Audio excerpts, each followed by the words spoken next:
Hello and welcome to this continuing first look exploring session looking at the Four Prentices of London, written by Thomas Heywood sometime after 1601-ish. And yeah, we're about a third of the way into the play now. We're going from scene 6 or 7, depending on how you want to count the scenes. And yeah, it's a confusing play. Things are happening. They're sort of interesting things. We're not quite sure why the things are happening as the things, but they're happening. And there are four apprentices. They're four brothers, and they're doing things which may or may not get more problematic as we go along, as the closer they get to going on crusade.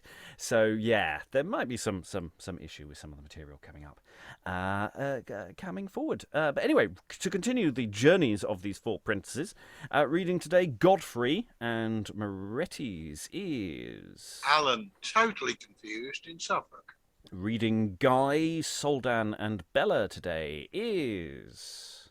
Hi, my name's Elizabeth Amisu and I'm an author based in the southeast of England. Only mildly confused. Reading Robert and Sophy is... Hello, I'm Lynn Freitas. I'm a college writing teacher in the northwest of the United States, and I kind of don't care about being confused. We like being confused. It's fun. Reading Eustace and Lady is... Hi, Briony Sparrow, actor in Lincolnshire. Reading Tancred and maybe stepping in to read other random parts, depending on how badly the doubling goes, is... Steve Longstaffe, based in the northwest of England. I have come to confusion. And reading Charles and Turnus is... Lois Potter, based in London, always confused. And I'm your host, Robert Crighton. I will endeavour to cast light at the darkness and spread the clouds of who knows. I'm reading stage directions.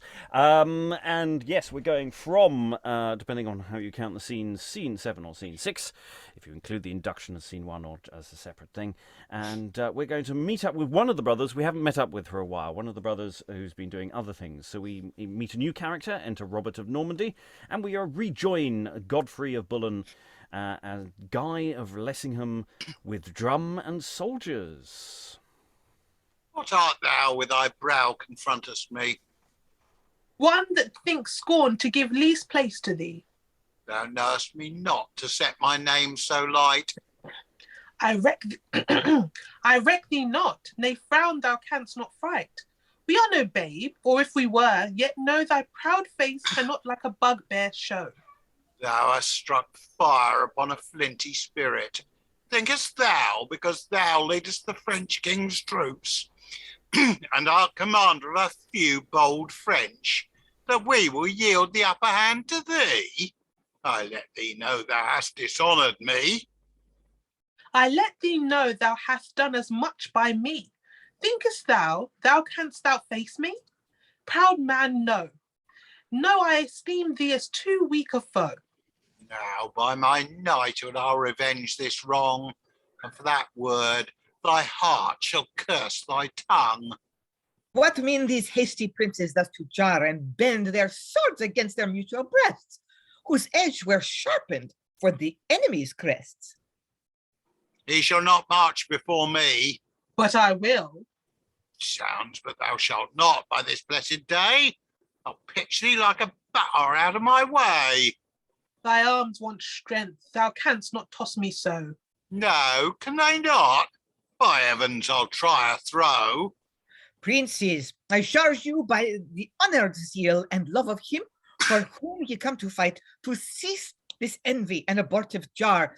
The fields are broad enough for both to march, and neither have the vantage of the ground. Robert, mine arm shall act a wondrous thing. I'll hurl him like a stone out of a sling. Not have the way? I'll fling thee on the earth, and then march over thee with all my troops. Robert of Normandy, by all the honour thou hopest to achieve thee in these holy wars, stand from betwixt us. Let's but try one fall. I'll cast his cork-like trunk by wondrous skill, as Hercules threw Lycus from an hill. For God's sake and our Saviour's, in whose book you are now entered, as his soldiers pressed, in whose camp royal, if ye mutiny, ye are found guilty by his martial law, and worthy death. I charge you, princes both, to abandon this injurious enmity. Stand you betwixt the soldiers, lest this sting of blind seditions reign in our army and feed upon our bodies like a plague. Princes, I charge you by your Saviour's blood, shed for your sins. Ye shed none at this time. Well, let him march before. I will resign. Robert prevails. Frenchman, the right is thine. I will not march first, but in courtesy I will resign that honoured place to thee. But what a king should say, I should not do with violent rage that would I run into. Go on. By heaven you shall. I yield it to you. But by heaven you shall, the place I freely grant. Friendship can more with me than rude constraint. Thy honoured love with honour I return. What thou wouldst give me, I resign thee back. This kind reply to me stands like a charm. Then royally, let's march on, arm in arm. Such just proportion princes still should keep. Brave Lord of Bullen, join your troops with ours, that are by birth approved Englishmen, the Lord of France, that under your conduct have already armed 10,000 fighting men, to fight with us for fair Jerusalem, distressed by misbelieving infidels. Let us unite a friendly Christian league. We have entered, valiant lords, upon our way, even to the midst of fertile Lombardy, but by writers termed the garden of the world. Half our way we have overcome already, then let us here encamp upon these downs. But stay, what threatening voice of warfare sounds? There's a trumpet, and enter Brother 3, Eustace. Had not young Eustace in the seas been drowned, I would have said he treads upon this ground. And but none escape the dangerous seas save I. This Frenchman, I should think, my brother Guy. Princes, my master County Palatine, wondering what bold foot durst presume to tread upon his confines without asking leave, sends me to know the cause of your arrive, or why the armed hoofs of your fiery steeds dare wound the forehead of his peaceful land. Dare? Sends thy lord in that ambitious key? Or hath the pride of thy refined tongue gilded thy message with these words of scorn? Addest thou unto thy message, knight, or no? The naked tenor of my master's mind thus I enfold, rash, saucy, insolent, that by audacious boldness have not feared to break into my sovereign's royal pale. I charge you to return the way you came, and step by step tell every tedious stride that you have measured rashly in his land, or by the honour of his name he swears to chase you from the margent of his coast with an unnumbered army and huge host. March back again? Oh, scandal to our names! Have we deserved to be so censured on, though not one man upon my part would stand? Alone I'll pierce the bowels of his land. Basely retire, and 30,000 strong? Were the whole world's power ambushed in our way, yet would we on. Return dishonourably? Forward our march, though every step I tread plunge me in blood, thus high above my head. Princes, have patience. Let me answer him. Knight, I condemn not thee for speaking boldly the proud defiance of that thy master sends, but mildly we return our pleasure thus. We do confess it was some oversight to march so far without some notice given unto the lord and prince that owes the land, and we could wish that we had craved his leave. But since 'tis thus that we have marched thus far, and basely to retire is infamous, if not with leave, we forward mean to go, despite of king or emperor shall say no. I will inform the prince my sovereign so. Exit Eustace and his followers. That young knight's face, methinks, I well should know. I see the swords were sharped against infidels. Must be employed to lavish Christian blood. Upon his soul lie all the heinous guilt, who being a Christian prince forbids and bars our quiet passage these pagan wars. This bickering will but keep our arms in the holy battle's better to endure. Well, God for us, for our intent is good. Charged be their souls with all this Christian blood. But before we have the re-entry of the landowner, get your tractors off our grass, the situation that we have here, I think we should just play with all the various fun ironies that are going on here. So we've got the three brothers, who, for the most part, are not recognising each other, except every so often they turn to the audience going, he's really like my brother. It's strange that. So there's that sort of level going, oh, he's really like that. But the whole back and forth between Guy and Godfrey there of just going, I'm not walking in front of him. No, I want to walk in front. Okay, you can walk in front. Well, I don't want to walk in front. If you want me to walk in front, let's walk side by side. Okay. Because you're very honourable, aren't you? Yes, we are. I do also like the way that Robert does seem to be the only vaguely reasonable, sensible person of just going, hi, we're very sorry. It was a clerical error. We just forgot to do the paperwork. Can we just go through? Because, it's a really long way back. Lynn. Yeah, I could just see Robert, before the entrance of Eustace as the messenger, just sort of rolling his eyes at these two. It's like, we've got a battle to fight. It's like we've got a crusade to crude, we've got good work to do here. I think Stephen was making a serious point in the chat about how this is actually not unlike what the actual Crusades were like, in the sense that, in theory they had a common purpose, but they were often people who seriously didn't like each other and were spent a lot of time bickering. I'll go to Stephen on that and then Alan. Also, my understanding is that the Tudor court was sort of in the grips of a medieval chivalric revival around this time. From the sort of 1570s and 80s onwards, Elizabeth's court was full of people who would precisely have been having these sorts of arguments, I think. So all these, the accession day tilts and all those sorts of things. There is a kind of brief flowering around this time. So perhaps again, you don't have to be a historian to think how people would behave if we're in this chivalric situation, which in part is about ranking and ordering people. Yeah, we haven't done too many tilts, but they are very much on the agenda of the surviving text that we have for those. That's something we will increasingly look at. Alan, then Lynn. Yeah, I mean, the story of the Crusades is basically posh boys on the make anyway. And they were only instigated by the Pope to try and cut down the quarrels between various allegedly noble families.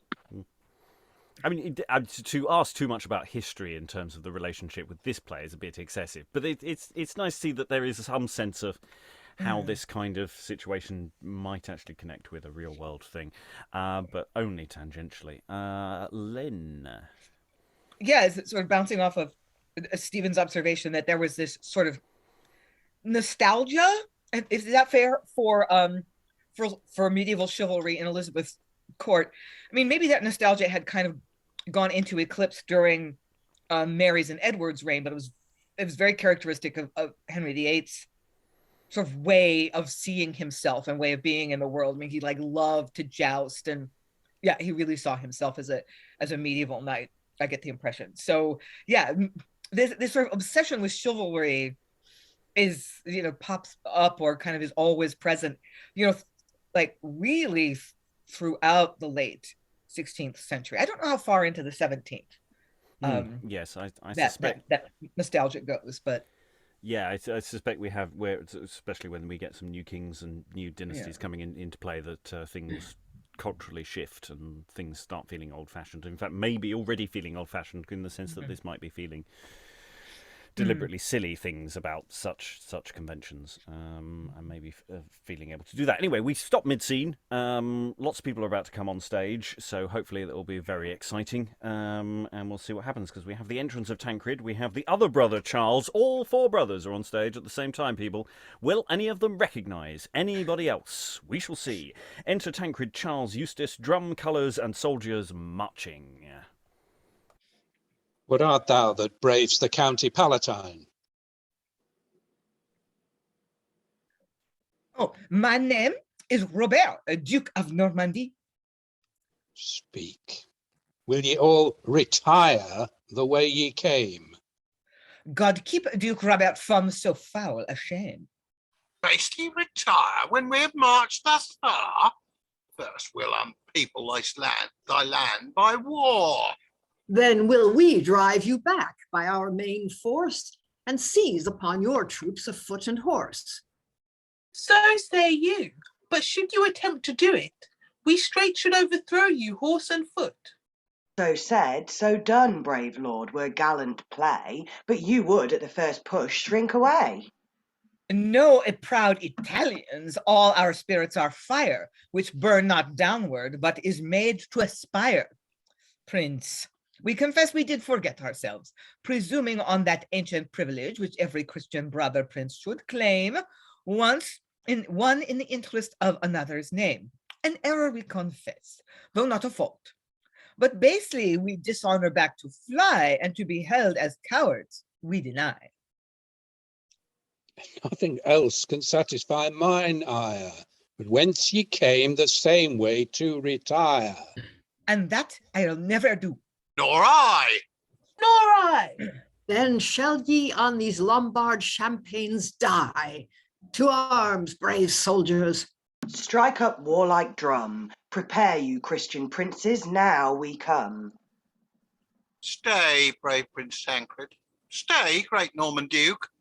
Out of my zeal to God and Christendom, to staunch the blood which should be broached this day, unto the grief of all that honour Christ, and joy to have as such love, and joy to such as love idolatry, I make this challenge general through the host, of him that interrupts us on our way, if any proud Italian dare take up the honoured gage which I have here thrown down, and fight a single combat for our passage, these shall be made our strict conditions. If him I conquer, all our host shall march, without or less in contradiction. If I be vanquished by thy champion's hand, our army shall march back out of thy land. A princely motion to save Christian blood. Great Prince of Italy, upon my knee I humbly beg I may thy champion be. Hast thy suit, thy valour hath been tried. With a rough brow, see thou confront his pride. And what 10,000 Christian lives should right, these two brave lords will end in single fight. It is agreed.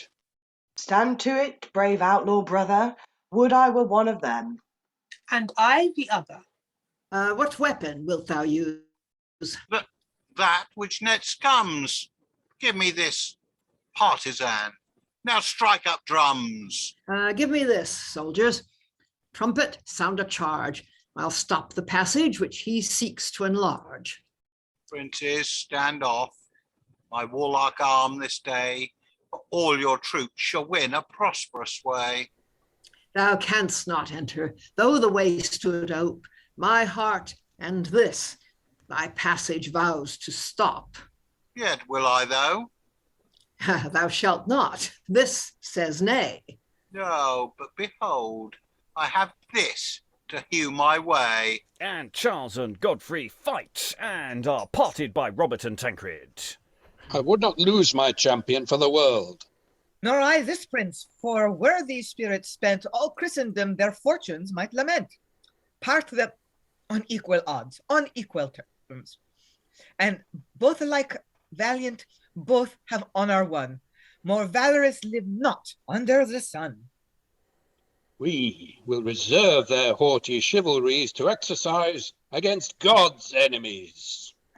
They have won honour, I have idly stood. By my good stars, I'll have a challenge too. If any in their camp dares answer me, give me thy pike a prince may trail, and at that weapon will I challenge all. Great prince, these fiery princes that came hither to brave our forces had a champion to challenge us. Are we as valiant, and shall we fail to do the like to them? Give me but leave, my lord, to send one boast to fright them, like a devil through their host. It pleaseth us. Then, when will thou begin? What champion shall we have to answer him? I should esteem him my mortal foe, that should attempt to take away the honour of such a strong encounter from my hand. Champion appear betwixt our royal hosts. Let's see thy strength make good thy haughty boasts. I am here. Stand thou forth on the adverse part. Survey me well, brave Hector I resemble, whose very brow did make the Greeks to tremble. But I, Achilles, proud ambitious boy, will drag thy course about the walls of Troy. Give me thy pike, I'll toss it like a reed, and with this bulrush make mine enemy bleed. Rapier and pike, is that thy honoured play? Look down, ye gods, this combat to survey. Rapier and pike this combat shall decide. Gods, angels, men shall see me tame thy pride. Thou doest thyself wrong to o'ercharge thine arm with such a weapon as thou canst not wield. I'll teach thee. Thou shalt like my zany be, and vain to do my cunning after me. Thou wouldst instruct thy master at this play? Think'st thou this wry strew can o'errule my arm? Thus do I bear him when I use to march. Thus can I fling him up and catch him thus. They toss their pikes. Then thus to try the sinews of my arm. But thou shouldest charge him thus, advance him thus. Thus shouldst thou take him, when thou seest from far the violent horses run to break our ranks. All that is nothing. I can toss him thus. Aye, thus. 'Tis easier sport than the balloon. We trifle time, this shall thy rage withstand. With this, our host shall pierce thy sovereign's land. And Eustace and Guy fight. Robert and Tancred, the Palatine, cast their warders between them and part them. That host should lose 10,000 pagans' lives with rich honor of their overthrow. That should but lose his champion in this combat. If both should perish, our brave Christian army should be more weak by 10,000 than it was. And matchless valour have prevailed with us. Freely enjoy the pleasures of our land. Our army here, we do conjoin with yours to lead them to the fair Jerusalem. We pawn our faith to this perpetual league, and now we show ourselves that Christian host, in which true peace should flourish and abound. Under this peace, let drums and trumpets sound, champions embrace, and all your stern debate pour in abundance on the pagans' heads. Princes and lords, let our united hands win back Judea from the pagan hands. Exeunt all marching, apart from one French lady. Thus have I masked my bashful modesty under the habit of a trusty page, and now my servant's servant am I made. Love that transformed the gods to sundry shapes hath wrought me in this metamorphosis. My love and lord, that honoured me a woman, loves me a youth, employs me everywhere. I serve him, wait upon him, and he swears. He favours both my truth and diligence. And now I have learnt to be a perfect page. He will have none to truss his points but me, at board to wait upon his cup but me, to bear his target in the field but me. Nay, many a thing which makes me blush to speak, he will have none to lie with him but me. I dream, and things come in my head, only I hide my eyes, but my poor heart is barred and kept from love's satiety. Like Tantulas, such is my poor repast. I see the apples that I cannot taste. I'll stay my time, and hope yet, ere I die, my heart shall feast as richly as my eye. Exit the lady, otherwise known from now on as Bob. So yes, dressed as a page, following her love. Okay, so this is basically doing. We briefly mentioned Robin Hood last time. This is basically doing what Robin Hood plays do, which is let's have random fight scenes because that's what we do. And I love the way that Eustace just turns around and goes, well, they had a cool fight. I want to have a fight too. So I want to fight, so let's have a fight. And they do an awful lot of tossing of their pikes first. I'm not quite sure precisely what they're demonstrating there. Is it some sort of balancing act, or are they demonstrating how far they can throw it? I'm not sure precisely what they're doing there in prelude to their fight. But it's obviously something that they've practiced in rehearsal and that these two actors are good at. Yeah. There you go. Yeah. I'm sure I've seen this in some other play. They toss their pikes. Might be, of course, in The Night of the Burning Pestle.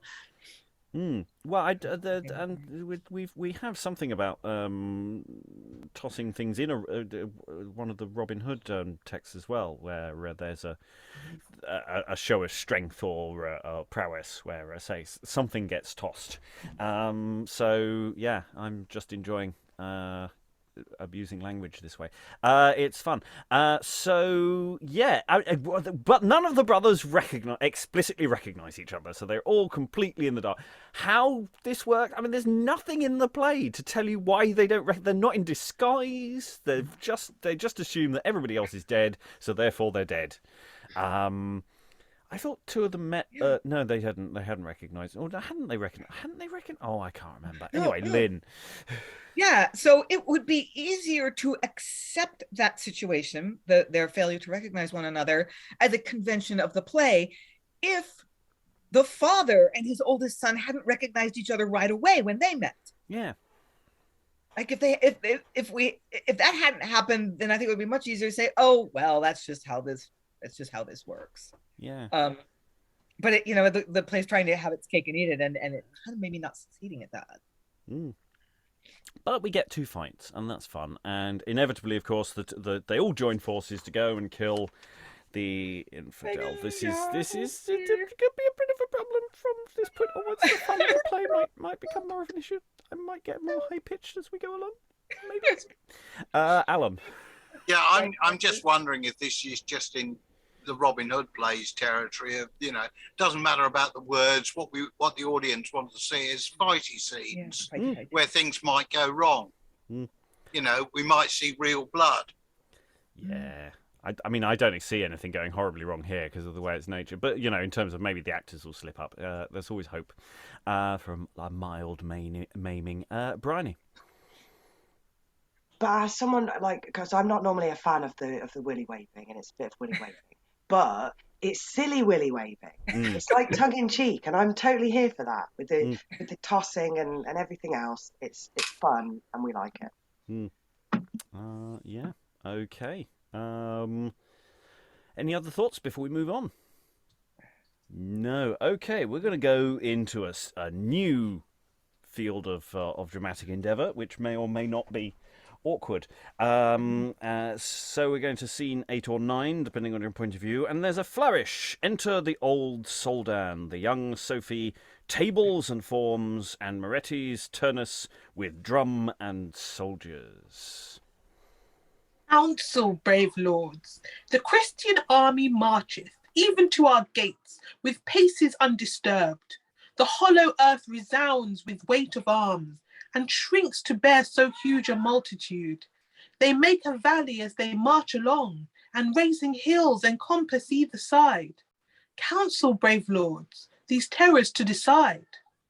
Jove's great vice-regent over the world, let us confront their pride, and with our powers disperse the strength of their assembled troops.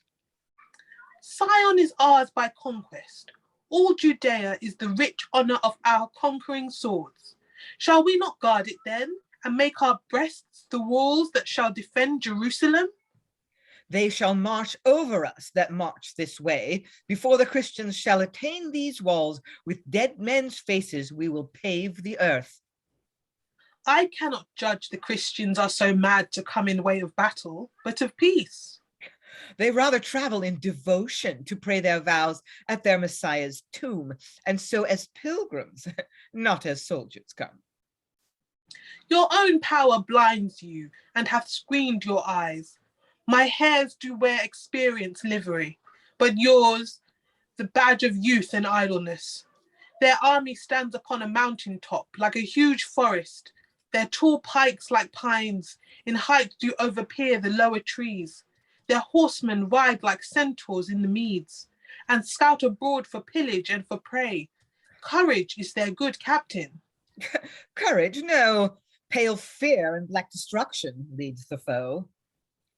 I say again, the Christian princes lead an army for their power invincible. Victoria's hope sits hovering in their plumes. Their gilded armour shines against the sun, dazzling our eyes from the top of yonder hill like the bright streaks that flow from paradise. Oh, conquest worthy of the brave Persian swords, let us descend from forth the town and meet them. No! Yes! Should Jove himself in thunder answer aye? When we say no, we pull him from the sky. Should Soldan, Sophy, priest and presbyter of gods, or devils or men, gainsay our will, him, them, or thee, would the brave Persian kill. Quench your hot spleens with drops of sweet advice. Temper your rage with counsel, mighty kings. I say we will make peace with Christendom. I say the Persian scorns to be the co-league or have part with them of Christendom. Yet hear my age. Yet hearken to my youth. My tongue give place unto the Soldan's age. But I applaud the Persian's youthful rage. Stay, lords. Our grave experience doth foresee the mischiefs that attend on this debate. We tread the paths of our destruction. By our dissensions grow the Christians strong, whom our united hearts may easily quell. Brave Persian Sophy, we commend your hate to them that have abhorred our pagan gods. Yet temper it with wisdom, valiant prince. 'Tis our security I would increase, when with what my words I mention gentle peace. Experience doth instruct the Soldan's tongue. Hearken to him, he speaks judicially. My tongue awhile gives license to mine ear.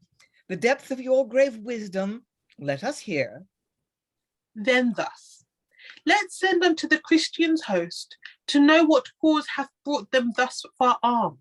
If peaceably they come to visit here the ancient relics of their Saviour's tomb, peace shall conduct them in and guard them out.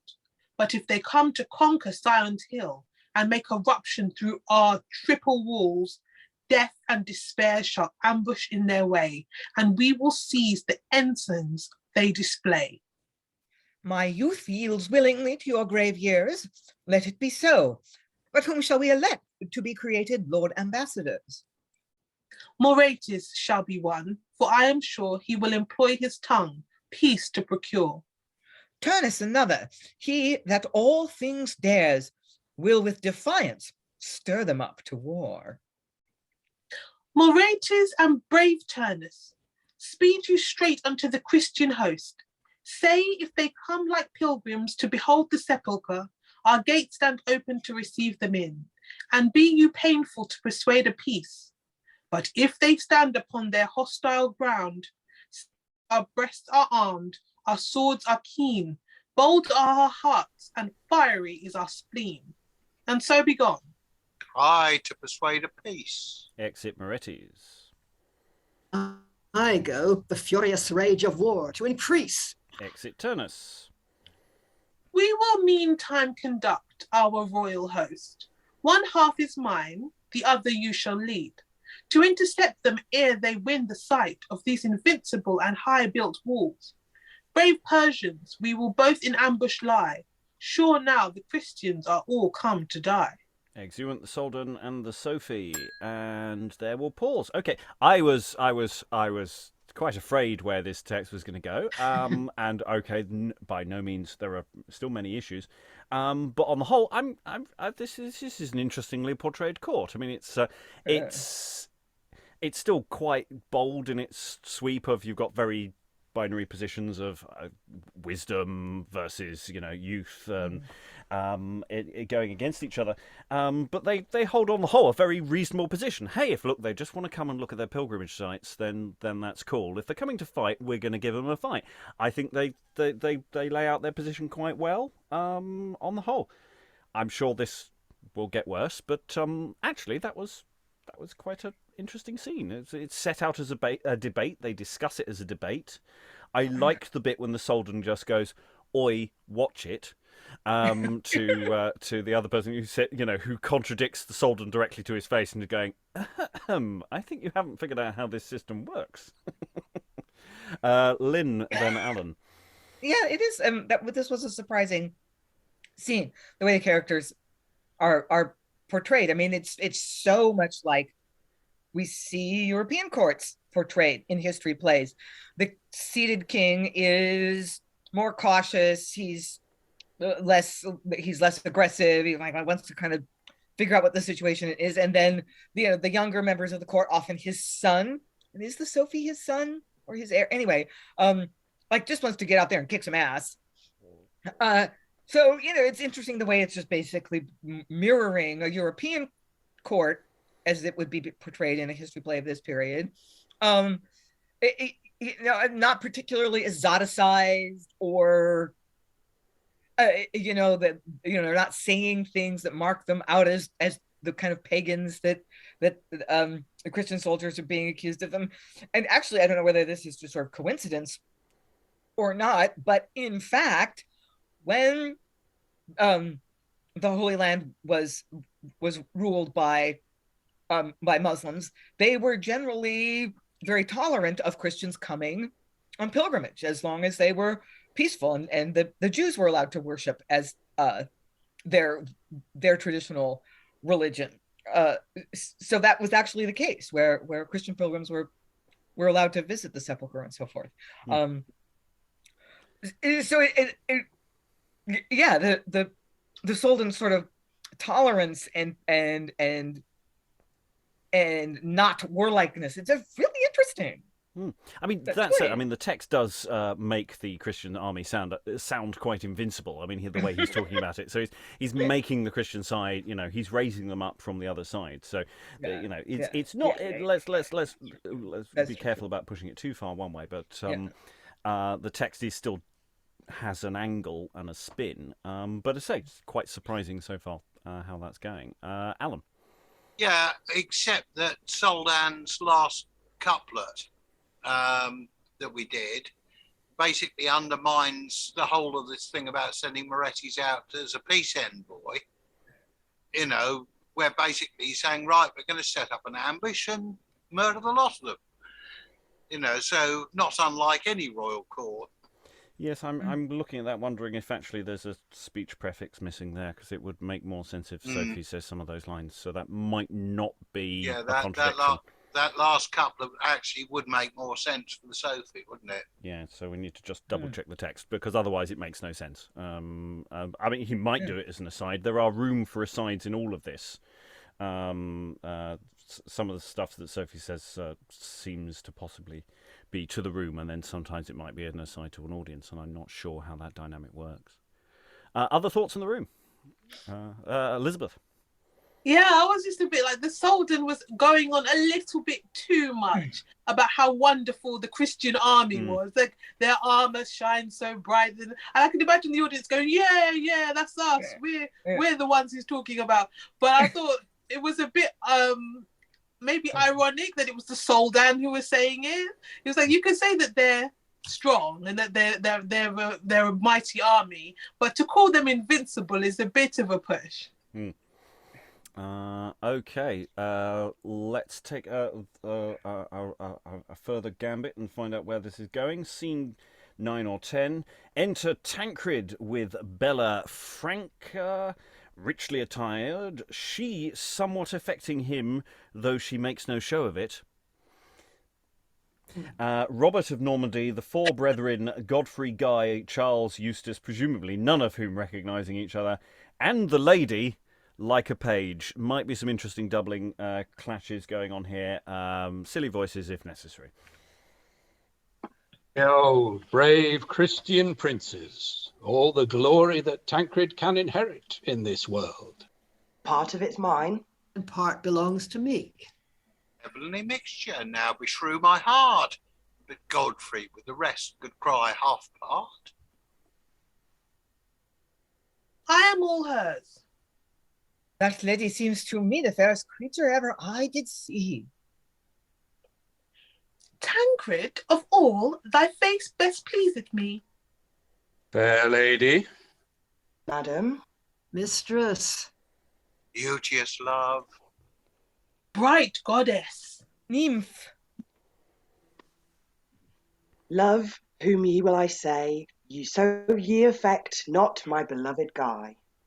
Lords, she is mine.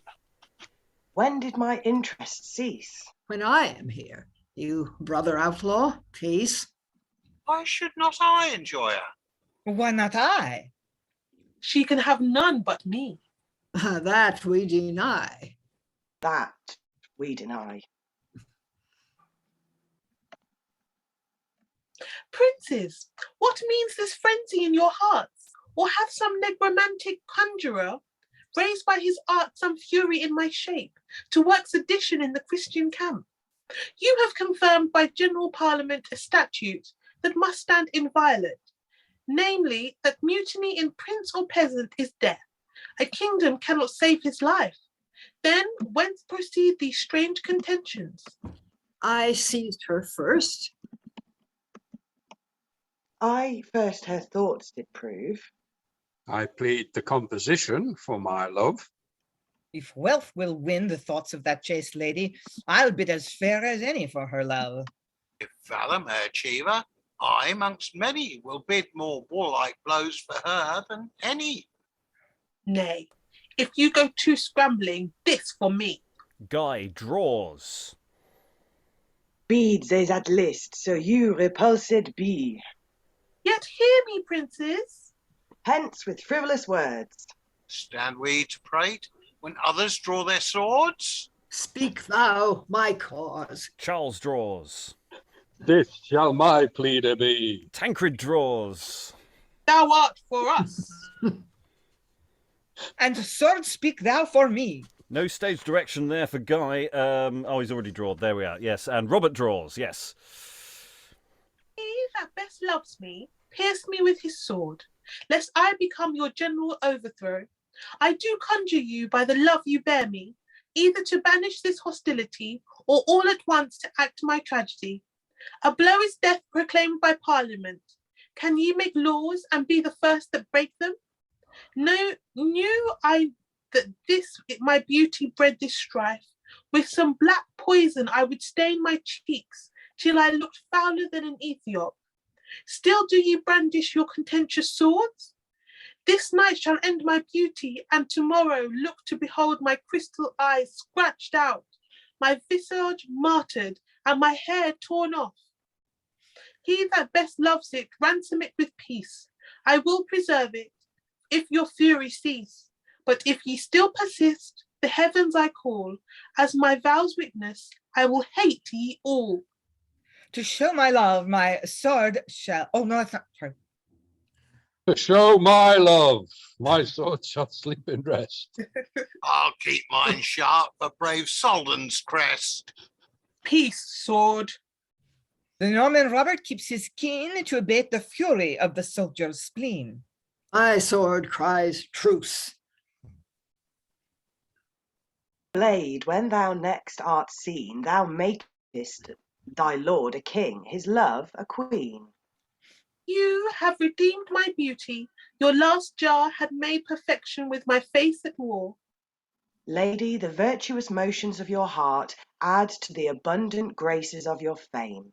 It was your beauty that did blind our souls, and in our close breasts placed oblivion. 'Tis true we have ordained a strict decree that whosoever in our Christian host strikes with a sword in hostile enmity forfeits his life. Then break off this debate and keep our own decrees inviolate. And the plot's about to enter in a second, so we'll just pause there. Yes, so basically it seems that all of the brothers now fancy their sister. So that's fine. That's fine. All of the brothers are fighting over them, as well as Robert of Normandy and Tancred. They're all. And of course, they've all agreed earlier that they're not going to fight one another, and that's a law that they've made, and they immediately break it. So that's going well.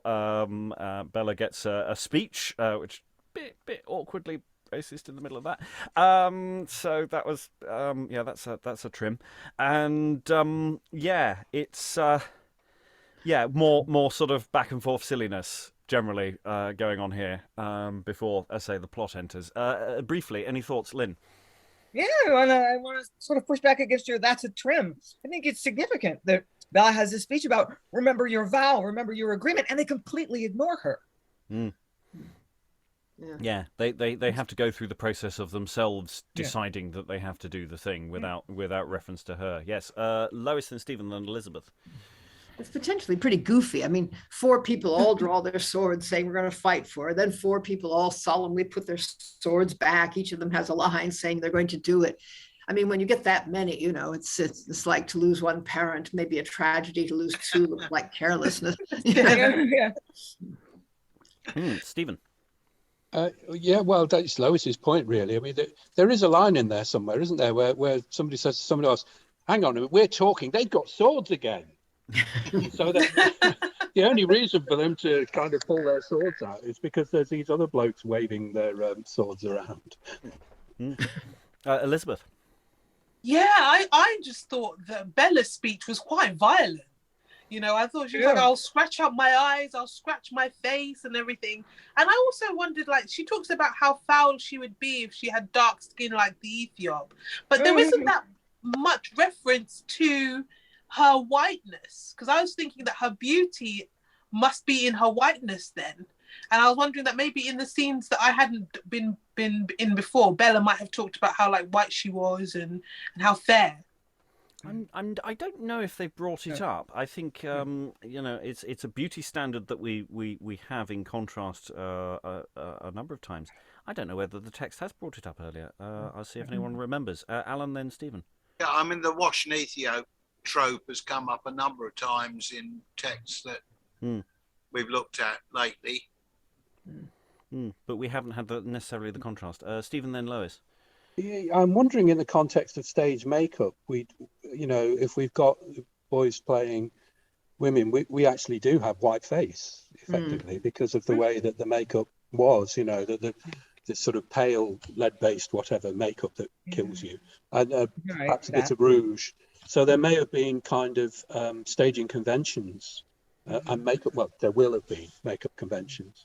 So perhaps that's why it's not been explicitly mentioned, is because basically every boy playing a woman, unless we're told otherwise, is going to be whited out, as it were.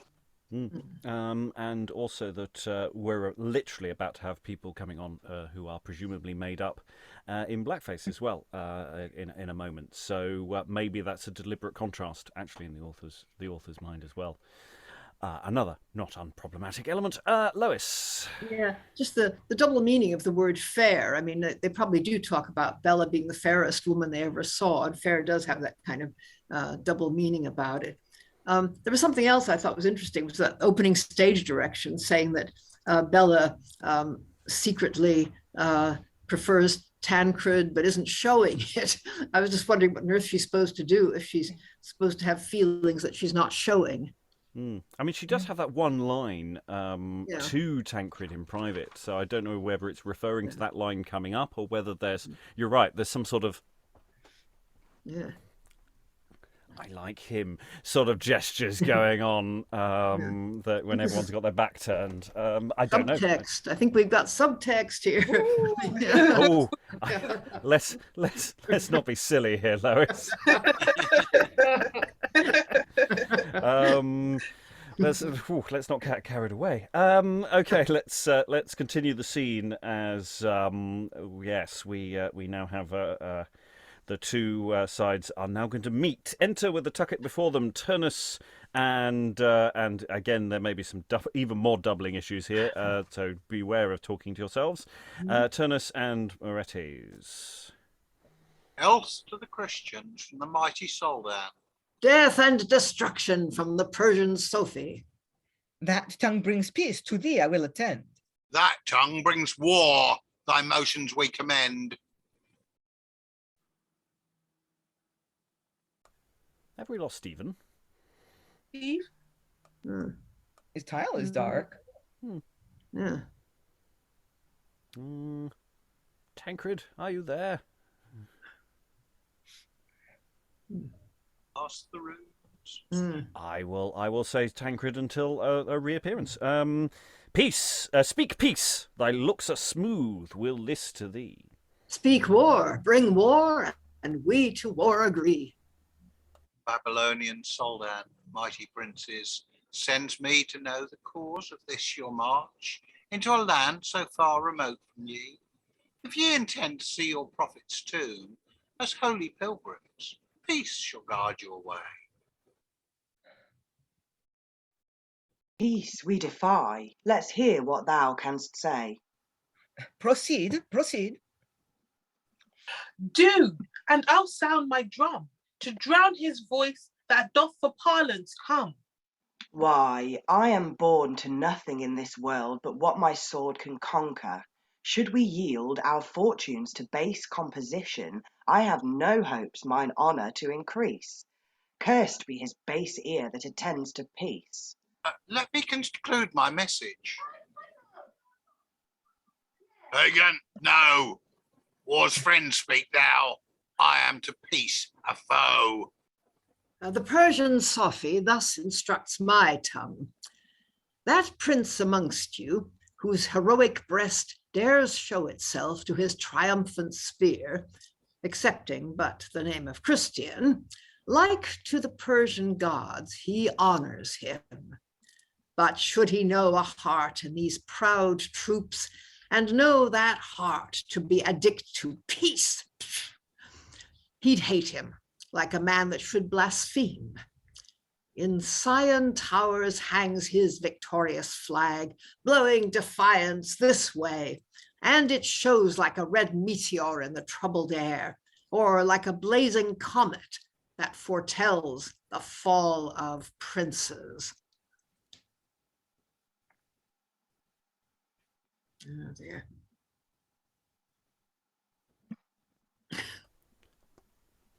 Sorry, Charles, you're doubling as yourself. I Oh, apologize. God, sorry. Oh, thine own princes fall.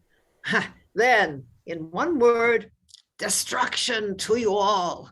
I had not thought such spirits had remained within the warlike breast of infidels. Dares the majestic spirit of thy king answer a challenge? Dares he pawn his crown against the hazard of 10,000 lives? And who should fight against him? I Thou?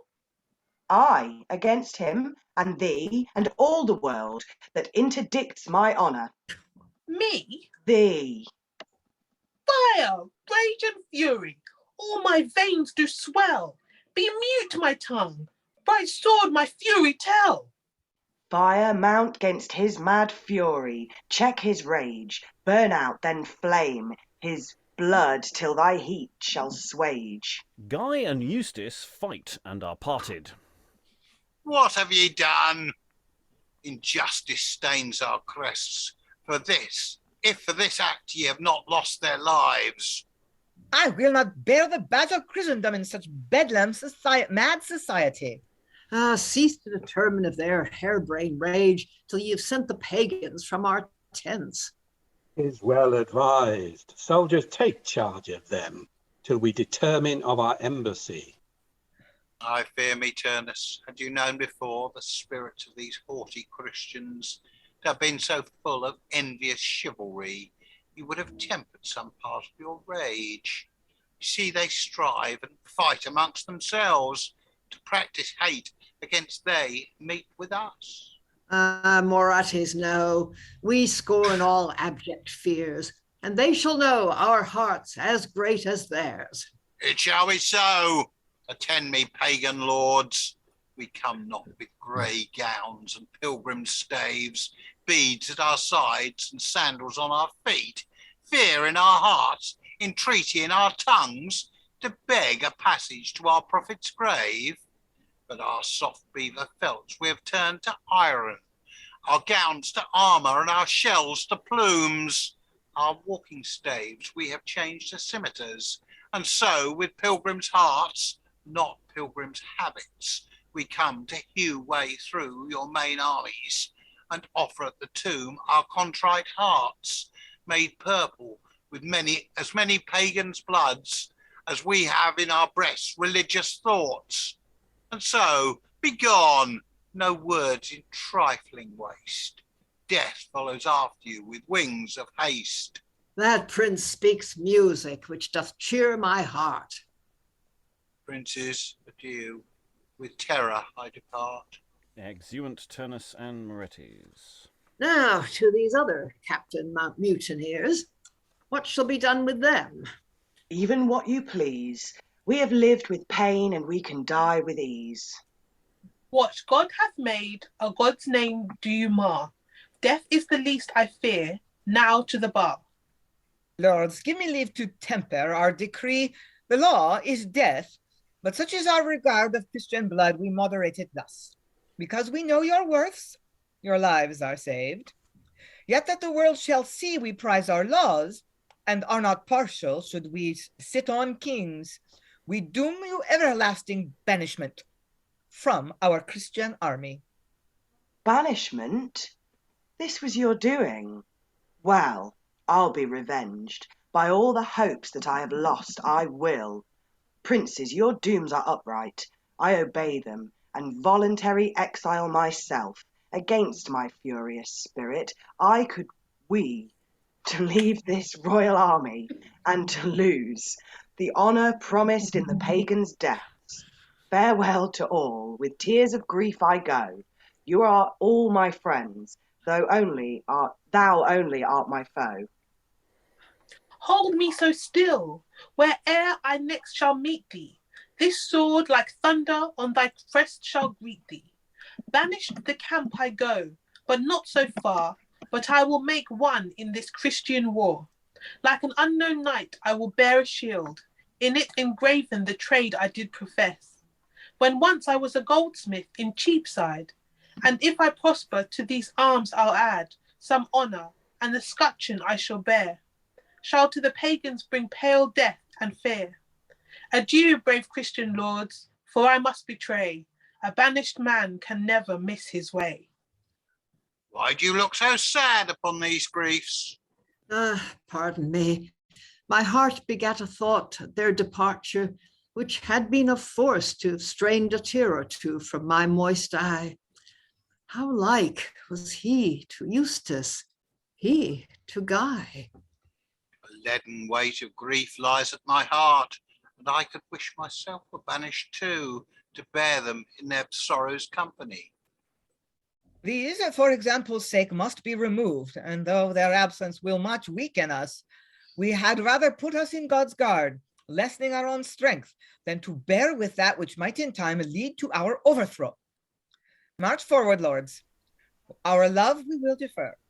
Prince Tancred, till our war's chief feat be spent, keep still the beauteous lady in your tent. And exeunt all the chaps. We're just going to pause there before there's a little scene to follow. We have quite an odd little parley, because it does seem that the Soldan has quite explicitly sent two completely contradictory messages. I mean, it's not that one of them's got a little thing. It does seem to be a policy of just going, yeah, peace with war. And it creates a very odd sort of comic effect of some sides going, yeah, I like this war, I like this peace idea going on. So yeah, it's a really weird scene. Before we even get to the other bits about the scene, Lois. Yeah, well, one reason they contradict each other is that one's coming from the Soldan, who is basically in favor of peace, and the other one is coming from the Sophy, who wants a war. So, of course, they're contradicting each other. Yeah, which does mean that some of the lines in the previous scene must have been asides that were not heard by the Soldan but only by the Sophy's side and etc. And then of course Eustace and Guy, they just can't stop fighting, can they? And Again, following on from the theme earlier in the scene of, it's death if they fight amongst themselves, except when they fight amongst themselves, in which case it's just banishment. So they're banished and they hate each other, and they could weep. Apologies for the typo there. It's they get sent off to do, I'm sure, something exciting amongst themselves that will reconcile them or something out in the field.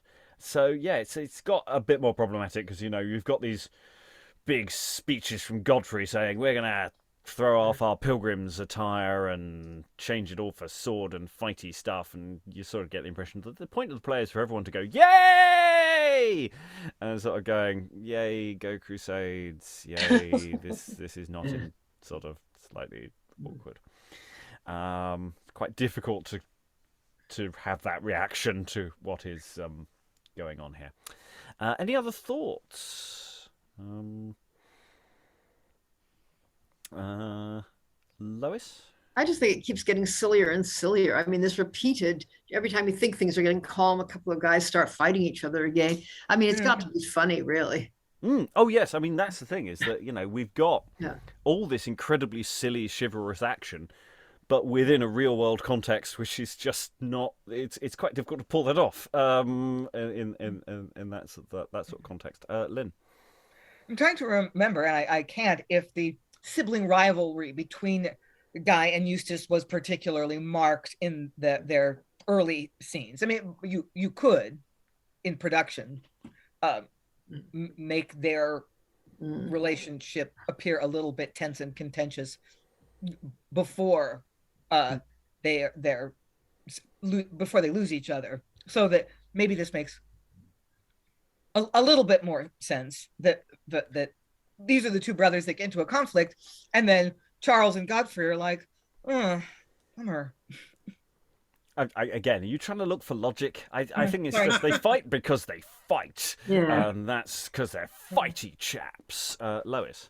Yeah, I mean, I think there's some sense that Eustace, who is the youngest, is also, I don't know, always trying to prove something. I'm the youngest, but I'm also the smartest, the bravest, blah, blah. And I think their father was probably right in putting them in 4 different livery companies. Right?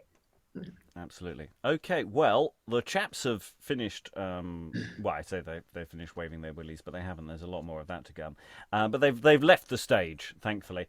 Leaving us, however, with... the French lady disguised as a page, Bob. Not actually called Bob, but never mind. Just for anyone just checking the script. The French lady and Bella. So both Bella and the French lady. My lord is banished. What shall poor I do? There is no way, but I must after too. But ere I go, some cunning I must use, to make this lady my lord's love refuse. Fair youth, why have you singled me along? Is it to share joy, or partake my moan? Whether you please. Invention help me now, to bring her out of love with my sweet lord, for should she love him, I were quite undone. Madam, in faith, how many suitors have you? More than I wish I had. First, the French general. Oh God, I fear, I think I am accursed. She loves him best, because she names him first. The English Robert, County Palatine, 2 gentlemen that took me in the woods. One is now banished, but the other still stays in the army. Then the Beyond Duke. And which of all these is the properest man? Faith, let me hear thy judgment. Prince Robert is a gallant gentleman, but the French lord uncomely and unshaped. Tancred's a proper man, but the French lord, he hath no making, no good shape at all. I could not love a man of his complexion. I would not have him if I were a lady. Had he more crowns than Caesar conquered? I see no such defects in that French lord. Aye, 'tis so. Upon my life she loves him. I must devise some plot, or they will use some means to meet and marry out of hand. Lady, he was my master, but believe me, he is the most insatiate man for women. that ever breathed. Nay, madam, which is more, he loves variety and delights in change. And I heard him say, should he be married, he'd make his wife a cuck queen. Why, though he do, 'tis virtue in a woman, if she can bear his imperfections. Upon my life, they are made sure already. She's pleased with any imperfections. What should I do? Now, fair youth, list to me. I will acquaint thee with a secrecy. These lords so trouble me with their vain suits that I am tired and wearied, and resolved to steal away in secret from the camp. My guy is gone, and she would follow him. I must prevent it, or else lose my love. Wilt thou consort me, bear me company, and share with me in joy and misery? Madame, I will. She loves him, and no wonder. I'll go, be it but to keep them still asunder. Then from their tents this night we'll steal away, and through the wide woods and the forests stray. Exeunt Lady and Bella flourish. Okay, it doesn't pass the Bechdel test, but it is two female characters having a conversation with each other, and I don't think we've had that in quite a while in any play. So, and it is quite a fun scene because it's full of the asides of the interpretation of what is being said. So it is actually an interesting scene to play with. Lynn, then Alan. It was another one of those, if they had only communicated scenes, we wouldn't have a play. We'd still have a play, but there wouldn't be this plot complication. If Bella had only said, I really like Tancred best. Those four guys, they're so annoying. And Robert, he's boring. But I really think Tancred is hot. Then the French lady would be like, oh, cool, safe. I'm not interested in him. I'm interested in this other guy. So, but no, they don't say that. I do like the way that the Bella does make that point of just going, God, it's exhausting, these people. Oh, please, dear God. And it's a solid point. Alan, then Briony, then Lois. Yeah, I mean, and the thing is, Bella's obviously also suffering from myopia or something because she's not recognised any of the four brothers. And your point about it being a dialogue between two female characters, fine, yes, but one of them is in drag. Yeah. Well, yes, but they're boys in drag as well. What was I going to say on that point? Yes, I mean, in that sense, if Bella knew, she could quite easily say, yeah, four of them are my brothers anyway, so there's only two actually in contention. But, doesn't know that. And you love one of my brothers? Okay, cool. Good. Yeah. know. Have you met my brother? Brother and brother? My other brother, Daryl. Yeah. Yeah, I'm guessing that the French lady has never heard of reverse psychology either. Because I feel like she's going to end up making her like this person by saying how awful he is. Yeah. Well, there's still quite a chunk of play to go, so who knows? Lois, then Lois.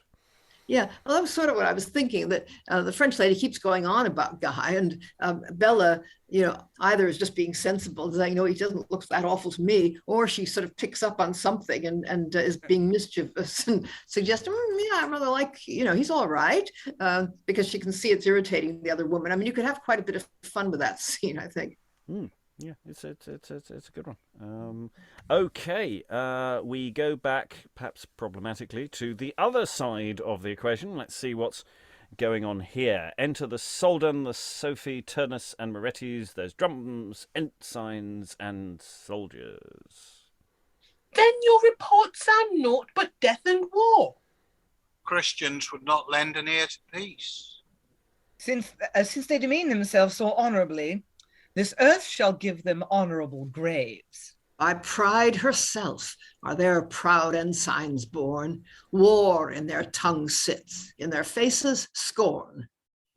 Our resolutions shall control base fears. We are proud as they, our swords shall answer theirs. Didst thou deliver our strict embassy? I did, my lord. Did they not quake to hear it? No more than rocks shake with a puff of breath. They come resolved and not in fear of death. Look they not pale? With fury, not with fear. They're mad because your forces were not there. Did you not dash their spirits? Fell not their eyes down to the earth when thou didst speak of us? Went not a fearful murmur through their host when thou didst number our unnumbered power? Did not their faint swords tremble in their hands at the name Soldan? Or when thou namest me, my power, my strength, my matchless chivalry, fell not they flat upon the earth with fear? No, but their proud hearts bounded in their breasts, their plumes flew bravely on their golden crests, and they were ready to have fallen at jar, which of them first should win the Persian war. There was no tongue but breathed defiance forth. I could not see a face but menaced death. No hand but brandished a victorious sword. They all cried, battle, battle, peace defy, and not a heart but promised victory. There's not an heart-shaped skull shall scape our tyranny. Since they provoke our indignation, like the vast ocean shall our courage rise, to drown their pride and all their powers surprise. My scimitar is like the bolt of Jove that never touched but it strikes with death. Oh, how I long till we with spears in rest strike out the lightning from their high-plumed crests.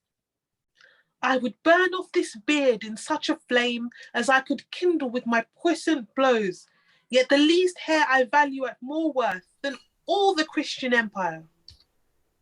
And this should probably be Sophy, not sure. Speak, brave Soldan, shall our barred horses climb yon mountain tops and bid them battle where they pitch their tents? Courage cries on, but good advice saith stay. Experience bids us fight another way. Why should we tire our troops in search of them that with audacious boldness seek out us? Let us stand to receive them when they come, and with a grove of pikes growing on this earth, where now no tree appears, toss up their bodies, whose corses, by your strong arms kept aloof, may hang like bloody pendants on your staves. O sight best pleasing to the pagan gods! In the sky's forehead shall the bright sun stand, amazed to view that glorious spectacle, and with it the pleasing sight forget his way to grace our trophy with perpetual day.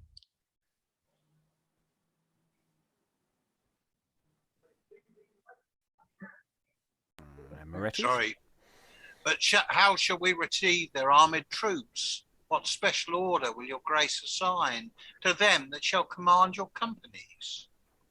It shall be thus. This way the Christians march. The body of our host shall stay behind, to be a strength to fair Jerusalem. But we with certain soldiers secretly will lie in ambush. The great Persian Sophy with Turnus and a chief command of men shall guard that way. Myself and thou, Moretes, will keep this passage with a troop select, to seize on their forerunners, scouts and spies. Assist us, fate, ere long the world shall know our glories by the Christians' overthrow. This is my quarter, these my men shall be. Moretes, thou and these shall follow me. Exeunt Sophy, Turnus, Soldan, Moretes, and the army. Okay, I'm just thinking tactically about what's been discussed here. Soldan initially was talking. I quite liked the tactical logic of let's let them get tired coming to us. Let's lay a trap, set out pikes. Let's really get our positions good. And then he's talking about splitting up his forces in a number of ways. I'm not so sure about that now. I was thinking the Soldan. This could go well for the Soldan. Not so sure now. Not so sure. Lots of things now sort of starting to come through the way these conferences work. I mean, this constant reiteration, best pleasing to the pagan gods. I mean, this pluralistic religious views of what's going on here. So slightly odd way of looking at things. And yeah, just the nature of now their discussions. I mean, it's It's an interesting way of presenting these peoples. Alan. Yeah, there's a disconnect right at the end of that scene, because Moretes has been told that he's working alongside the Soldan, but then Sophy tells him that he's got to follow him. So either the speech is wrongly assigned or there's an error in the wording. Mm. With Turnus and it just says with Turnus. So maybe there's been a few questions in place of who's saying what. So unless Sophie's contradicting the orders and changing things around. Something's not quite kosher. Yeah. Other thoughts? So we may be heading towards a battle. In fact, that seems to be where we're heading. So opportunities for more people to have a fight, perhaps coming up. We shall see. Scene 12 or 11, depending on your point of view. Enter Robert of Normandy. Oh, whither shall blind love conduct my steps? Prince Tancred's dear, the English Robert's joy, is fled in secret and has left our tents. Thus, like an errant and adventurous knight, I have left the host to follow her fair search, and durst not trust the air with my intent. This way they say she went, the camp secure. This way unknown, in secret I pursue her. Enter Charles. This way my love went, like a shooting star whose blazing train doth gild the firmament. Such glorious beauty adds she to the way, making the dark night paths shine bright as day. Ye honoured arms, farewell, and camp adieu. I do forsake myself, her to pursue. Behold a traveller, I will inquire if chance hath cast his eye upon my love. I was about to ask of yonder man whether her beauty had enriched his sight, but 'tis my rival, Robert. Charles, obscure thee, for should he see thee, he would quickly judge what adamant had drawn me to these woods. One case, I see, hath made us errants both. To be found wandering thus, I should be loath. Love that drew me hath drawn that knight along, being but a child. A giant's not so strong. Enter the Soldan and Moretes and soldiers. And that should be fine, yes. Stand, Christians, by your crosses on your breasts, ye are marked for death and base destruction. What are ye that, like cowards with such odds, assault us thus unfinished for the wars? I am the Soldan. These my men-at-arms, that lie to intercept you and prepare for your accursed lives this fatal snare. The Soldan, the grand enemy to Christ, the devil's lieutenant, viceroy under him. Brave English Robert, since our frowning stars have brought us to this narrow exigent and trained us hither with a chain of love, to perish by the swords of infidels, stand foot to foot. Tush, I am a pagan sword proof, and my stars have marked me for a conqueror in these wars. Upon them, soldiers, pity they despise. Scarce can the world afford a richer prize. And alarum, they fight, and Robert and Charles are both taken. Oh, thou glorious eye of heaven, be ever blind. Mask thy bright face in clouds eternally. Dark vapors and thick mists thy front embrace, and never shine to look on my disgrace. A prisoner, Robert, this my comfort be. He makes me bound that best can set me free. Take them to guard. This entrance to our wars is full of spirit and begets much hope. We will not yet examine what ye are, till tortures wring it from your slavish tongues. That done, your blood these champagnes shall imbrue. Meantime, we'll wait for more of your loose crew. Enter Guy, a bit awkward, but never mind, with his shield, and a page brings his sword and target, in each of his hands a poleaxe. I am turned wild man since I used these forests, and I have won more weapons in these woods from outlaws whom my sword hath vanquished than I can carry on my back with ease. I have swords, targets, pikes, and partisans, poleaxes, maces, clubs, and horsemen darts, halberds, long swords, pistols, petronels, all which I have conquered. At this mountain ridge, 2 villains with these weapons set upon me, but with my sword I made them turn their heels, and leave these trophies which I thus support, and bear upon my shoulders, conqueror-like. What, do I see an ambush? By their arms they should be pagans. Robert prisoner, with him a Christian leader? Oh my God, thou hast either brought me to revive my name by rescuing these, or here to die with shame. Come life, come death, a banished man will try to live with honour or with honour die. Robert, break from thy guard, make them dismayed. Receive these weapons, God hath sent me the aid. God and St. George! Now, by the Soldan's crown, if I can wield this weapon, he shall down. The Christians God for us. Quickly changes hats. What, are they free? Alarum drums, the heathen powers for me. And there's a fight, and the Soldan's forces are beaten off. Guy departs suddenly. Beaten off. Okay. Are you going to read Exit Soldiers? No, it's a question mark. It's leave that. Some angel in the habit of a knight hath rescued us. Such heavy, downright blows could never come from any mortal man. Each blow he reached was certain death. What is that power, if heavenly power he be, that we may laud and praise his deity? Departed on us sudden ere we know, to whom our freedom and our lives we owe. By that inscription graven on his shield, we may perhaps descry him in the camp.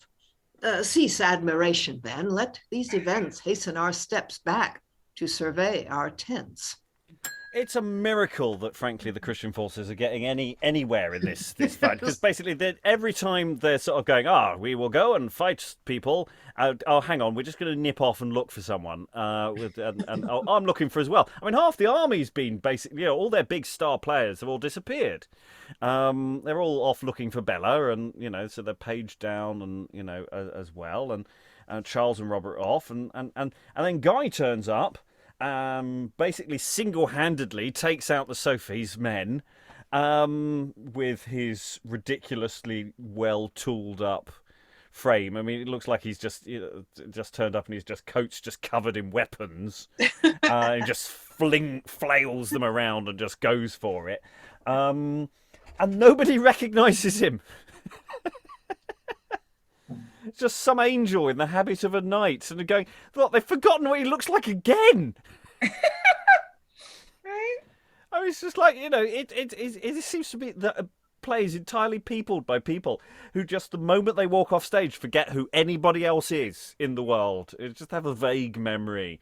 So, yeah. Weird. But we have a fight. We have a number of fights. We have a fight where the Soldan forces capture Robert and Charles, and then we have a fight where Guy beats them all off, as it were. Alan?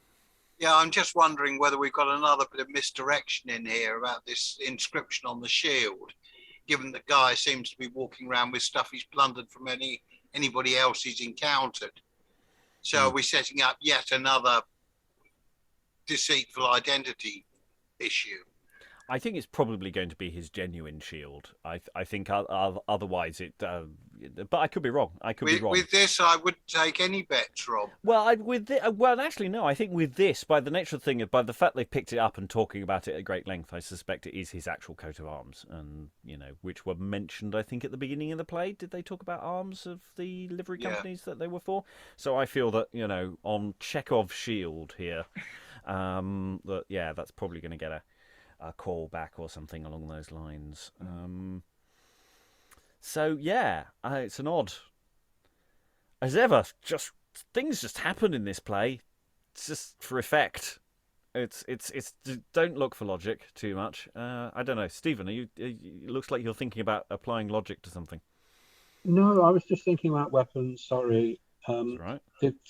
Right at the beginning, where we had two people who were about to sort of do the pike thing. I'm sure one of them said, "And with this partisan or pike," and the other one just said, "And with this, I will." And I was just wondering about that in terms of stage properties. You know, that this kind of the way in which some bits of this are very specific, but perhaps some other bits are a bit more permissive. That's all. It's good question, of which I have no answer at this stage. Okay, we've got one more scene, or potentially effectively a continuation of this scene to go. Enter severally Godfrey and Tancred onto the stage. So we've just read the next lines of dialogue. Well met, my lords, in these unpeopled paths. Tancred! Yes. Hath your love made you to leave the field? Godfrey never dreamt to have met with Tancred here. The lady that has fled from our chaste love, whom Tancred I do more affectionate, because she much resembles my fair sister, hath caused me so much to forget myself and play the wanderer in these unknown woods. Soft march in the distance. But soft. That drum should speak the pagan's tongue. I fear we are betrayed. Aye, 'tis so. Tancred, we are round compassed by the foe. The Soldan and the Sophy and soldiers encompass the Christian princes. Enter Eustace this time and set them free. Battle fight stuff occurs.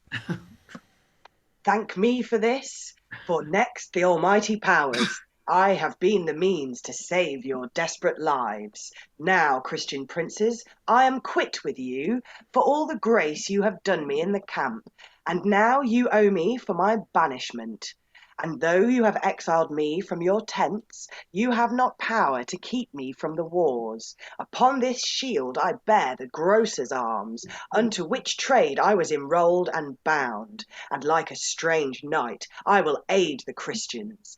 Thou, trade, which didst sustain my poverty, didst helpless help me. Though I left thee then, yet that the world shall see I am not ingrate, or scorning that which gave my fortunes breath, I will enlarge these arms, and make their name the original and life of all my fame. But I am tired with travel. Shield, lie there. Oh, that I could but see that lusty spirit, my arch foe, rival in my banishment, to be revenged and end my hostile hate. I'll dream I fight with him to ease my spleen, and in that thought I lay me on this green. And Eustace goes to sleep, having mentioned his arch foe. Enter Guy with a paper and his shield. Armed, ye are full of hope and sweet success. The famous art, whose honoured badge ye are, first when I lived amongst London prentices, gave me an honest and a pleasant life. Now in these woods have won me fame and honour. And I have rescued princes with this shield, and princes are indebted to these arms. And if I live in memory of this, within their fair hall shall this scutcheon hang, till some smooth pen historify my name. What object's that? A knight asleep or dead? Oh! 'Tis the base and ground of all my hate. I'll kill the villain. Oh, dishonoured thought! Art thou not son unto the bull and duke? And canst thou hatch dishonour? Arch foe, live! I scorn advantage. Should I fight with Mars? He bears this shield I will exchange with his, and leave a motto written in mine own, shall make him quake to read. Be swift, my pen, to fright his sense when he shall awake again. 'Tis done. Then go with me, and mine stay here, which in despite of thee, base knight, I wear. Exit Guy. Eustace awakes. The hours have overrun me with swift pace, and time hath fastened to him swallow's wings. Come sword, come shield. But soft, thou art a stranger. And pardon me, good shield, I know thee not. And what have we here? Ask not who that shield doth owe, for he is thy mortal foe, and where'er he sees that shield, city, borough, grove, or field, he that bears it bears his bane, by his hand he must be slain. Thine in spite of thee he'll bear, if thou darest his scutcheon wear. He writ this, that thy shield will keep, and might have slain thee being asleep.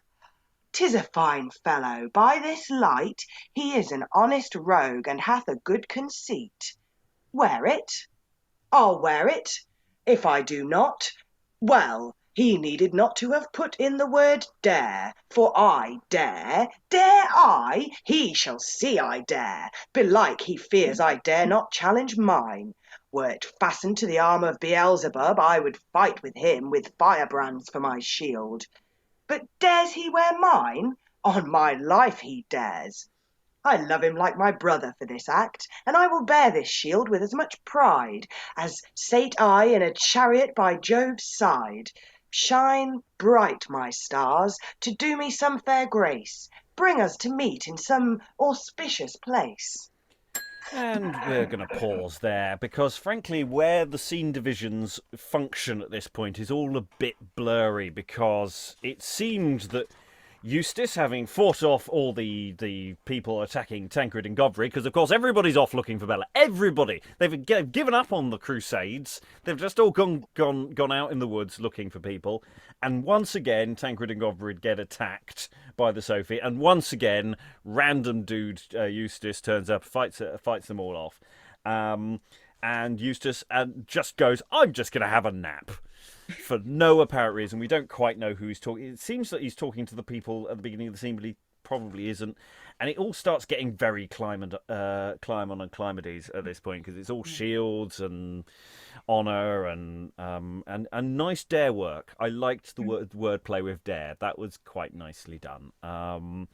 But yeah, it's lucky, of course, that Guy happened to walk past a newsagent's and picks up a pen, a pad, a paper just before this scene, because this scene wouldn't have worked if he just didn't have any paper to hand.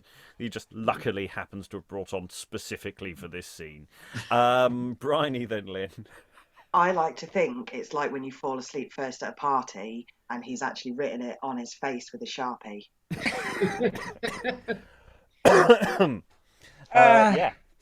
Lynn. That's fabulous. I love that. I mean, I don't know if you could do that, but I kind of actually like the device of I could kill you now, but I'm going to leave I'm going to change shields with you to show you I was here. So, I mean, I kind of like that. But I want to go back to the beginning of the scene where Godfrey and Tancred come on. Godfrey never dreamed to have met with Tancred here, the lady that hath fled from our chaste love, whom Tancred I do more affectionate, because she much resembles my fair sister. What? Can someone parse the grammar there? What the fuck is he even saying? I'm sorry. I'm not so much worried about the grammar. I'm just worried about the sentiment. The one I love who resembles my sister. Sorry, what now? Yikes. Is he saying he loves Tancred more? Or he loves her more than Tancred? Whom than Tancred I do more affection? Is that what he's saying? I love her more than you, mate. Yeah, I think that's what okay. Yeah, but even so, the reason why he fancies her more. I know, it's just so gross. Yeah, I mean this has gone way beyond Star Wars Episode 4 level of ick. It's gone beyond A New Hope, because nobody really knew where that plotline was going at the time. Anyway, yeah, what can we do? So yeah, it's weird because we have this obviously really awkward crusade narrative going on here, and the Soldan, etc., are there to be these comic foils who get beaten, who always turn up going aha, twirly moustache, and then get beaten off by a single assailant with his mighty superpowers. And then we get these reiterations of, say, trades, the livery companies. These are my livery company arms, and I'm sort of going, Do you not remember that your brothers? Oh, never mind. Memory has no place here. Briony. Yeah, I like that bit, especially because it sounds so strange now to like a modern ear that he was almost like, by Morrison's, I fight you. It was just something really silly about it. Yeah. Other thoughts in the room before I go for final thoughts? Yeah, I mean, again, stuff just keeps happening. Stuff happens. A lot of stuff's happening. Alan.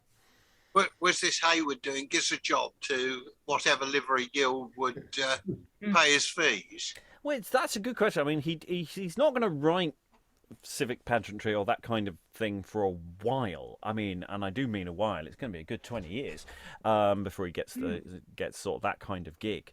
That doesn't mean to say he isn't very pro Prentice and that kind of audience. But it might be that's an audience-based element as well, because a lot of your audience will be apprentices who should be working. Who literally did what I was it Eustace or the guy at the very beginning we're talking about? It was Eustace who's the one who's constantly bunking off work to go and watch plays or fight. So yeah, I feel that there's an audience sort of projection thing going on here. So yeah, any other thoughts? Otherwise, I'll go around the room for final thoughts. So yeah, we have this session definitely sort of landed straight into the problem with this play for today. Last time we were able to skirt around it because it was just being silly, but now where the context of where the scene has placed us, even if the initially it felt like, oh, well, maybe we'll get away with this. We're increasingly going, no, you're not going to get away with a crusade fun times narrative, because the two do clash quite aggressively. But otherwise, if you step away from that issue, it's stupid, silly play that it was last time as well.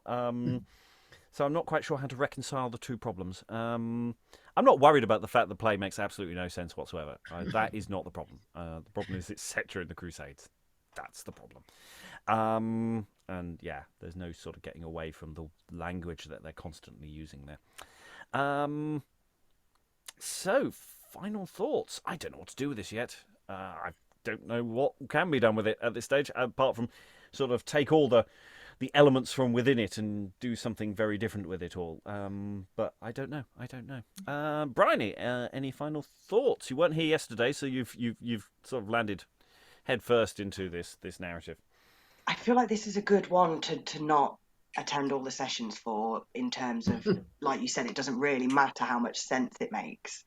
And I feel that, like, I'm not bothered. Sometimes I'm sat after the first session, like, I don't know whether I like it, I don't know what I feel about it, I don't know what it's doing. But this one, I know what it's doing. I think it's a real shame that there's so much problematic stuff so deeply entrenched in it, because there is such a really vibrant element of fun within this text and silliness that I'm really enjoying.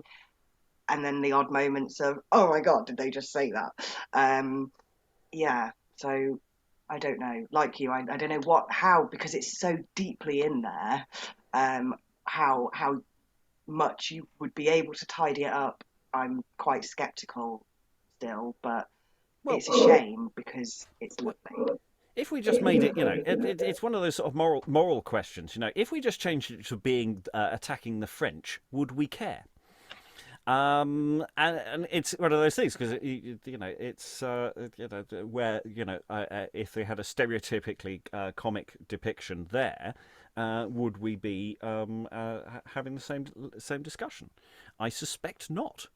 But there is a very different dynamic going on there, and there's a reason. But maybe that's a rewrite potential could be done there to change the foe and the reason that they're there to just, hey, we're just going to war with some generic place, rather than something that has a very specific context. Stephen, any final thoughts?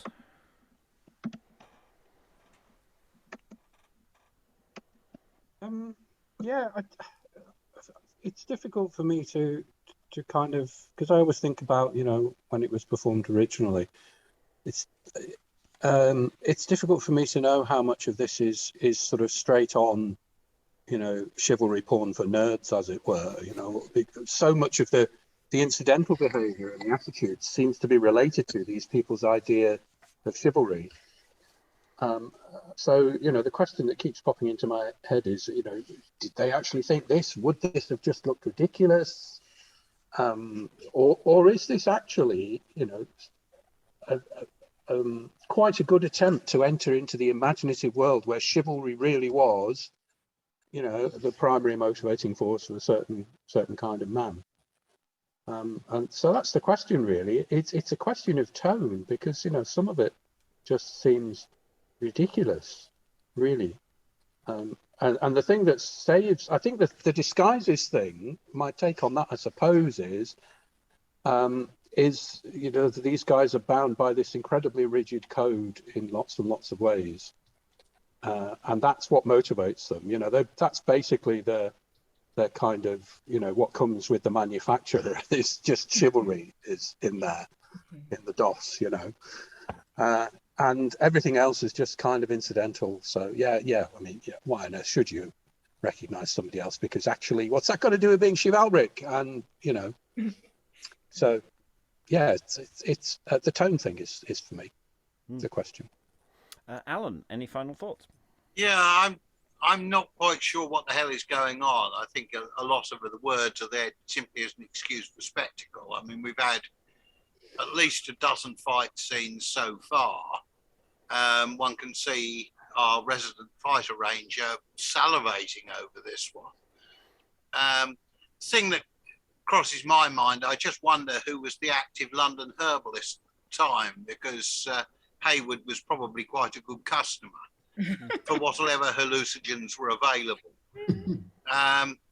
The other thought that occurred to me is I wonder whether this play was actually on the English syllabus at Cambridge in the 60s, because you can certainly trace an awful lot of the tropes in this through into some of the Monty Python material, with the various knights behaving in totally stupid fashion. I think, mocking chivalry is something that's been going on since the birth of chivalry to a large degree. I mean, some of these tropes are actually very old already. Lois, any final thoughts? Yeah, I mean, Chaucer did the Sir Topaz parody, ages before this. At one point, I wondered whether Heywood was actually doing a very sophisticated expose of the myth of the Crusades and showing that it was just a lot of real thugs constantly fighting each other and doing no good at all. But then on the other hand, there are these breathtaking episodes of single valor. It also reminded me a bit of a horrible book I read once called Fight Club, which some of you might know, and which is about guys who just get together to fight, and reduce each other to a pulp. And apparently they really like this.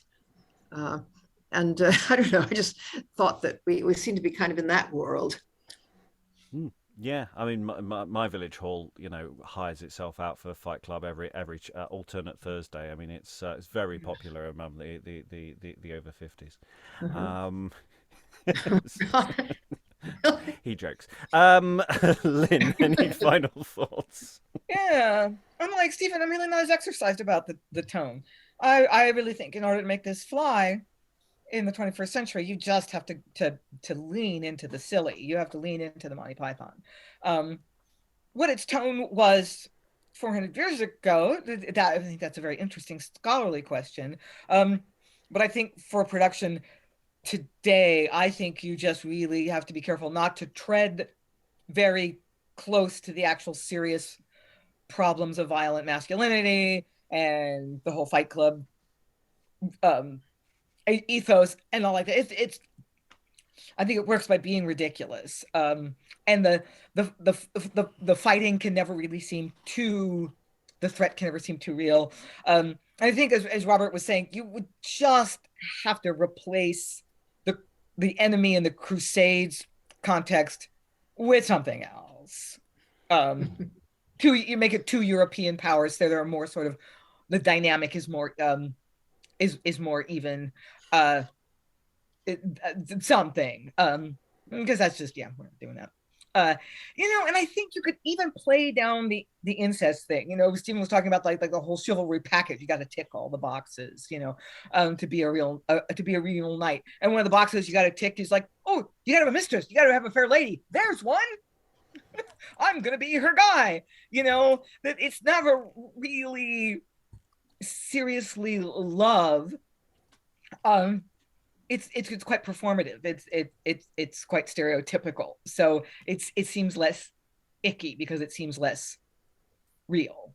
And poor Bella, on the other hand, is just like, whatever.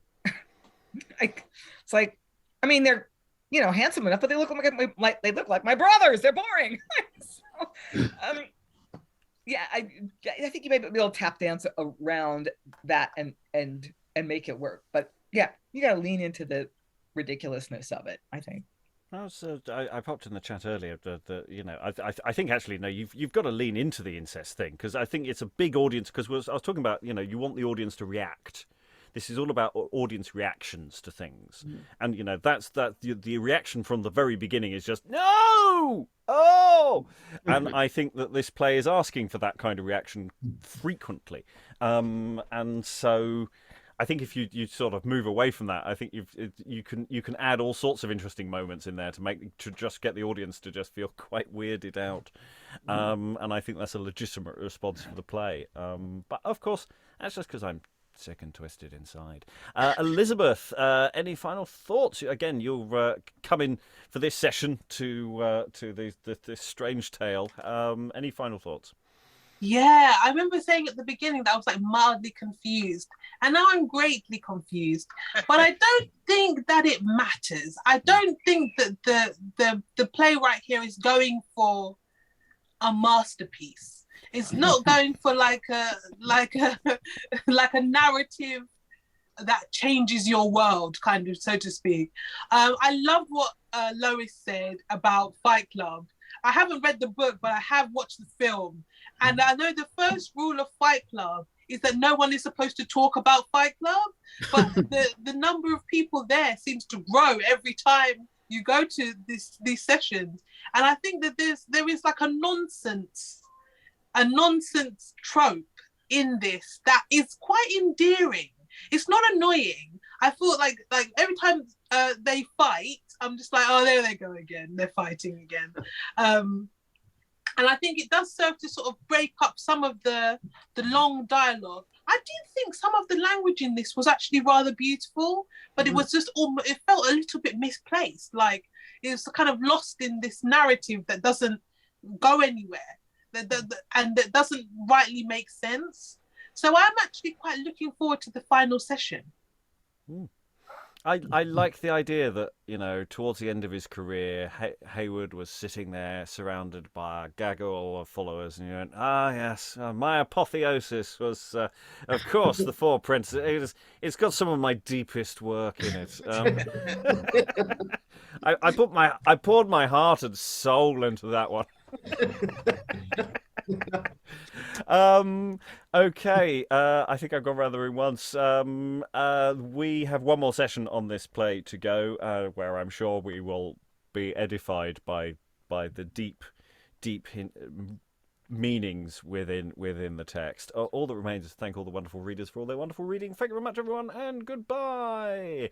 I can toss him thus.